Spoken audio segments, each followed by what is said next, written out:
up, Tzu Chi volunteers hold a pilgrimage to celebrate the 20th birthday of Singapore Tzu Chi Chapter.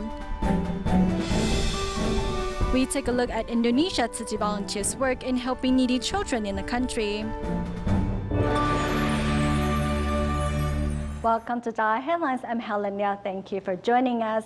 For the past 2 months, Eastern China Tzu Chi volunteers have been conducting home visitations in Shanxi province.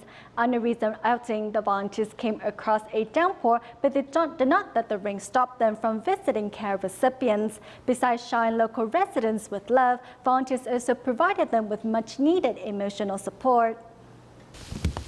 China's Shanxi province does not get much rain, but on this day, volunteers encountered a rare downpour.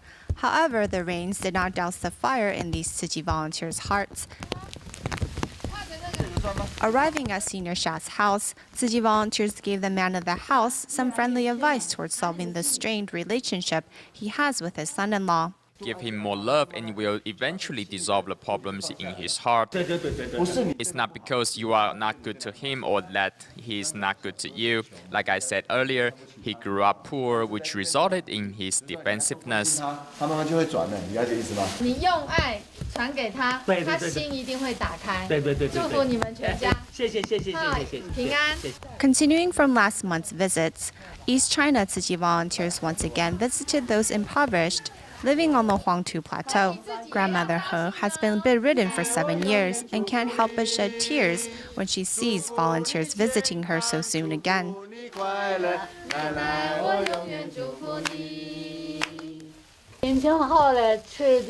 Look on the bright side. That way your appetite will be better.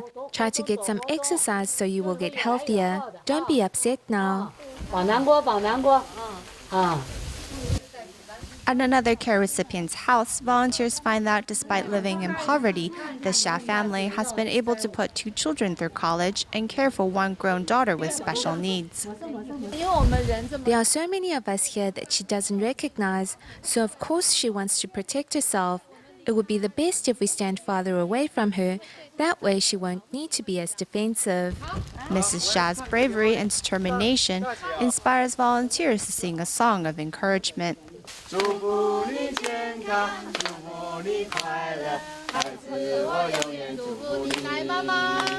Amidst the chorus, the daughter seems to understand the hard work of being a mother, and from her timid smile, Tzu Chi volunteers' hearts are warmed as well. This year marks the 20th anniversary of the establishment of the Tzu Chi Singapore Chapter. To celebrate the occasion, early morning on October 6, 420 volunteers gathered outside the local Jingsi Hall to make a pilgrimage. They also connected with Taiwan's Morning Volunteers Assembly in Hualien to report on their 20 years of efforts. Now that the rain is past us, we will start our pilgrimage. The sun has yet to rise and the ground is still wet after the rain, but here outside Singapore's Jingsi Hall, Tzu Chi volunteers are celebrating their 20th anniversary through a pilgrimage.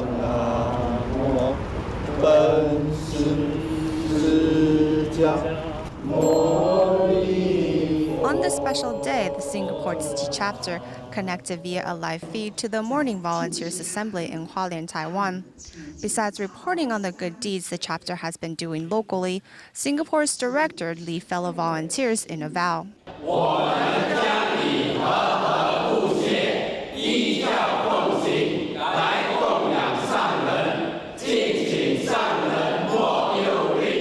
Seeing the past 20 years of Tzu Chi in Singapore, volunteers are reminded of their initial enthusiasm for joining the organization and are inspired once again. It's very moving to see so many people now, as previously there were really a limited number of Tzu Chi volunteers. In the future, I look forward to having more people join Tzu Chi.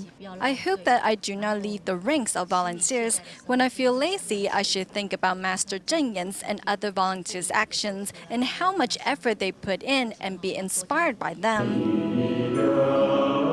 From one seedling 20 years ago to now over 27,000 Singapore Tzu Chi volunteers and members, everyone looks forward to gathering more like-minded individuals.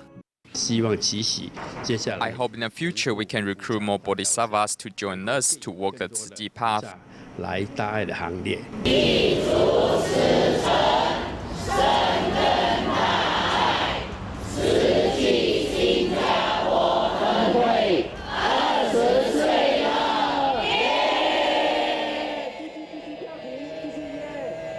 Singapore is a country which enjoys good social welfare benefits, yet high medical costs have made it difficult for low-income families or those who suffer from chronic illnesses to receive timely and proper treatment. Hence, the Tzu Chi Singapore chapter opened their first free medical clinic in 2004, which 6 years later, the Tzu Chi Health Screening and Medical Clinic opened its doors to the public.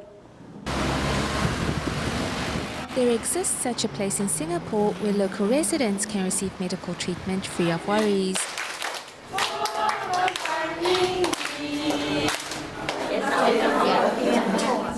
Established in 2010, the Tzu Chi Free Health Screening Centre provided health checkups for local residents in Singapore. Later, the centre was expanded and renamed as the Tzu Chi Free Health Screening and Medical Clinic and incorporated the services of dentistry, ophthalmology and general medicine. Although Singapore may appear to be an affluent country, however, there are places where one or two families are in need of assistance, and it is our job to seek out these families. It costs around $200 to see a doctor in addition to transportation fees. There is no way the poor can afford this, so we realize another important need, and that is the need to do home visitations.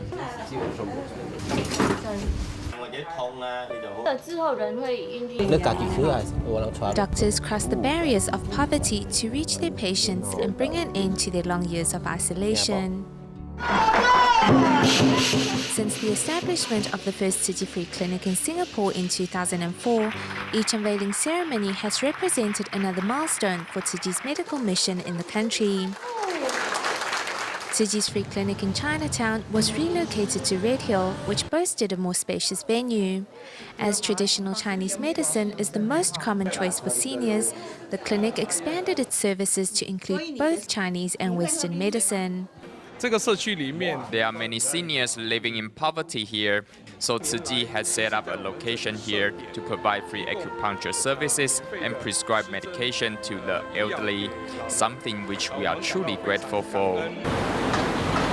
And the success of the health screening and medical clinic in Jurong East can be attributed to the joint collaboration of Tzu Chi and the government. Every inch of land in Singapore is worth an inch of gold. Thus, the rental in this area is extremely high. It's because the Singapore government recognizes and acknowledges our work. That's why Tzu Chi was able to use this land. Think about it, more than 300 square meters of space is extremely expensive to rent in Singapore. But our rent is less than $700. It's very cheap. It is Tzu Chi's years of efforts that have gained them recognition from Singapore's government and subsequently the successful expansion of Tzu Chi's medical mission in the country. On average, 1 out of every 4 people in Singapore suffers from a chronic disease. Therefore, it is hoped that Tzu Chi's medical services can help bring more residents' health conditions to light. After finishing their recent volunteer training program, Southern Africa Tzu Chi volunteers traveled to South Africa's Pretoria to hold a tea gathering in hopes of recruiting more bodhisattvas to Tzu Chi's cause. Although hesitant at first, residents were touched by Tzu Chi's message, and eventually 22 decided to sign up as future community volunteers. On the streets or in front of houses, wherever people are found, Tzu Chi volunteers are inviting one and all to their upcoming tea gathering. To see what you are doing, what you want to do for you, for your neighbors, for your family, and for all of you. Pretoria, South Africa has its fair share of illegal immigrants, many of whom were hesitant to attend Tzu Chi's tea gathering for fear of being reported. Volunteers, however, asked for only 5 minutes of their time. It's Mother Nature. He classified under your. So like in turn, we should love and cater for them and care for them. Information was given in English, Zulu, and the local dialect. 5 minutes quickly turns to 50, but no one leaves, and some in the audience even raises questions. At the end of the day, 22 of the attendees decide to become community volunteers. It doesn't matter, or if you're 10 years old, doesn't matter. All Thanks to events like this, the Tzu Chi message is slowly finding a home in South Africa.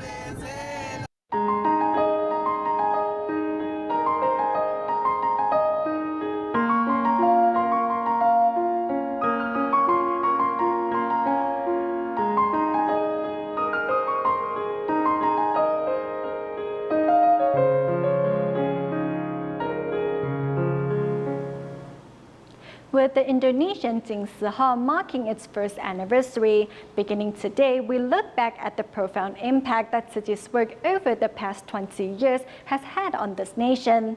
Though Indonesia's economic growth rate stands at 6%, however, some 20% of its citizens are low-income earners. The Indonesian government estimates that there are currently 4.7 million homeless children in the nation, a phenomenon Tzu Chi noticed 2 decades ago and has taken steps to counter. In the capital of Jakarta, high-rise buildings are symbols of the country's booming economy. As one of the most populous countries in Southeast Asia, Indonesia's economic growth rate currently stands at 6%.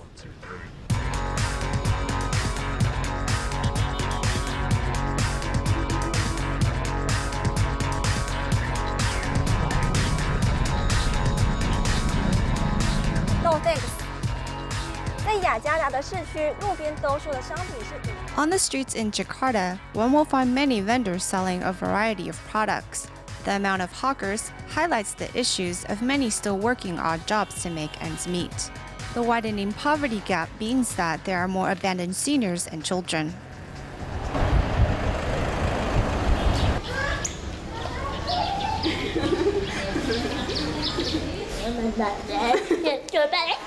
Hong Yaling was less than 1 year of age when she was abandoned. Today, at 13, she's without a family or a healthy body.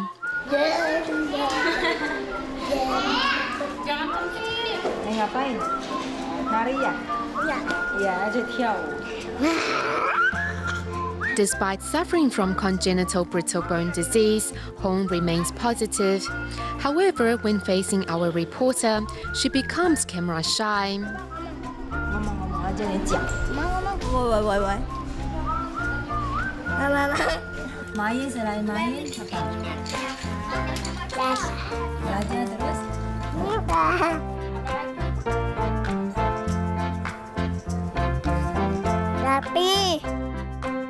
Indonesia Tzu Chi volunteers referred Hong to an orphanage some 13 years ago. Though birthdays remind these children of their past, it is also on those days that Tzu Chi volunteers ensure they are not forgotten. Every time the kids see Tzu Chi volunteers, they'll run towards them like they're seeing their own mom or their own family. To these youngsters, love needs to be proven over time. These children can't just stay in the orphanage and not go to school, so we began providing educational funds to help these children continue with their studies. Going to school is Hong Yaling's happiest time of the day. As she sings her way to class. Nevertheless, in the other corners of society, many homeless children remain living on the streets. At an age where they should be attending school, these youngsters are out on the streets begging for a living.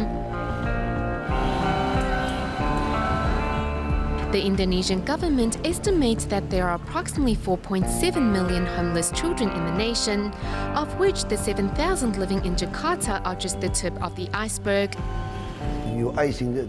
We send out some kind-hearted people to speak to these children to get to know them. Then we hand out Jakarta's Smart Cash card so that they have money to go to school and buy food to eat.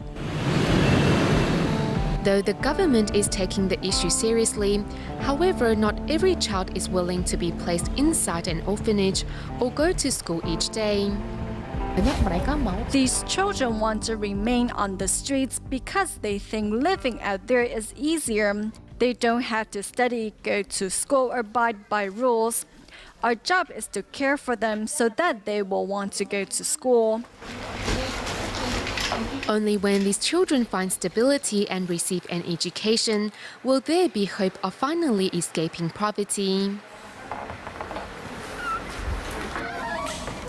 站在贫穷最底线的时候， When selflessness is given to those on the edges of society, what impact will it have? In 1993, Tzu Chi volunteers in Indonesia began their charity work, and over the years have changed the lives of countless needy residents. In our next report, we look into the current medical situation in Indonesia. As pointed out by many educators in Taiwan, academic performance does not determine if a person has good moral values or not. Therefore, starting from September of this year, National Taiwan Normal University has stopped listing behavior and conduct achievements on report cards. To remind students to be responsible for their actions, the school has instead introduced a reward and punishment system.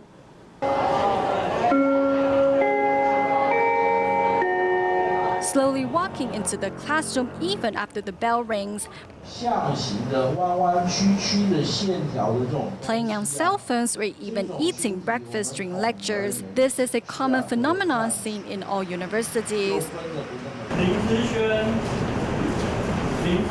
The enrollment of this class stands at more than 100. However, when it comes to attendance, there are many students missing. In the past, professors would deduct marks on character education for those that are late or skip class. I once received a bad grade on character education in university because I missed a meeting. Over the years, more and more educators have suggested that marks on character education have no influence on students' moral development. Sometimes students get tired of listening to lectures and wandered off to do something else. It is our responsibility to remind them to focus. Everyone makes mistakes. What is important is to correct those mistakes and do good deeds. We can't judge a student according to the marks they receive on their character education. Every teacher has a different set of standards, and thus a grade on students' character is often far from an objective representation of the student's actual character. Even though I only have 18 to 19 students, how can I mark them according to their behavior and conduct? There's no way for me to tell if they truly have good conduct or not. If a student has been awarded many times, he or she may receive more than 100 points on his or her character education. The problem is, does this mark accurately represent the student's personality or conduct? If a student says, "Hi teacher, should I give him a 2-point bonus on his character education grade?" I think grading students according to their behavior and conduct don't make sense and is pointless. On September of this year, National Taiwan Normal University officially became the first university in the country to stop grading students on their behavior and conduct. After we abolished the marking system, it is now up to the disciplinary committees, which are made up of faculty members, to judge students' behavior and conduct. Students' behavior and conduct are now marked according to a reward and punishment system. Cheating at exams and consumption of illegal drugs are considered a major violation and result in 1 warning. The student will be expelled if he or she receives 3 warnings. The purpose of the reward and punishment system is to remind students to take responsibilities for their actions. We are university students. We should be able to control ourselves. I think grades are only temporary. Everything still depends on ourselves. Currently, the reward and punishment system is used in universities throughout Taiwan. National Taiwan Normal University's initiative in abolishing the character education grading system has won many supporters. We are talking about a set of rules that have been in Taiwan's educational system for ages. I think everyone in society is responsible for students' moral development. As marks on character education do not have a large influence on students' moral development, it is up to parents and society at large to be positive role models for students. Today we meet another recipient of the 10 Outstanding Young Persons Award, Lin Wei-yun, who left Taiwan when she was 17 years old to study theatrics in the United Kingdom. However, Lin was later inspired to move to Poland when she stumbled upon a painting by a Polish artist. Now she is a Polish literary translator, a poet, and an artist dedicated to promoting Polish arts and culture. Come lunchtime, the dumplings cooking in the wok showed just how busy Lin Wei-yun is. Having just returned from Poland, she immediately dives into her translation work. Her journey began when she was 17 years old, the year she chose to drop out of high school. When you walk out onto the street, you will find a whole lot of after schools and daycare. They'll tell you about how they'll prepare your child for good grades, but that just seems to be it. A woman of immense courage and tenacity, Ling left Taiwan to study theatrics in the United Kingdom and later settled in Poland. Now 31, Ling is one of the few Polish literary translators in Taiwan. Popular fantasy classics to Schultz are all her representative works. Schultz's work makes mention of light, which spins off the ceiling in a room. When the light spins, the light which reflects onto the wall looks like reflected light of the 7 planets. Showing us the poster she designed for her latest translated work, one can see how her ideas steer away from the traditional. Ling's efforts in promoting the Polish culture has also been personally recognized by the Polish government. I don't think there will be a lot of people like me who will organize an exhibition for the sake of promoting a book, or even organize a mini art festival. Even with the applause, Ling's rebellious nature and individualism has made her a loner on this journey. What my husband and I have in common is that we are loners. I often tell people that it was the poster I saw which inspired me to move to Poland, but really it was also because I didn't know what I wanted to do at the time. Once an outspoken and rebellious girl, Ling has become a caring and loving mother. However, what will never change is Ling's passion for literature. In Kaohsiung's Qianzhen district, we meet care recipient Ms. Zheng, who suffers from cerebellar atrophy and chronic depression. As Ms. Zheng has to look after her family, she has no time to take care of her living environment. Recently, Tzu Chi volunteers were mobilized to help her clean up. Here at care recipient Ms. Zheng's house, items are scattered all over the place. Suffering from cerebellar atrophy, a reaction to the medication she was taking to treat her depression, Ms. Zheng is unable to manage her household chores. Ms. Zheng suffers chronic depression and takes medication for it. Her mother suffers asthma and is unable to look after the 2 kids as well. This family is in desperate need of outside help. Today, Tzu Chi brothers and sisters are here to give her house a huge makeover so that she and her family can live in a comfortable environment. To improve the family's living condition, Tzu Chi volunteers thoroughly clean the house inside out. In total, some 40 volunteers showed up to join this event. As well, the volunteers brought a new mattress and bedding so this family can look forward to a peaceful night's rest. To care for the needy in Malaysia, the local Tzu Chi chapter has been holding gatherings on a regular basis. Thanks to volunteers' years of dedication, many care recipients have learned to donate their love to help the less fortunate and go meatless. We'll leave you with these images. Thank you for watching the headlines. Goodbye.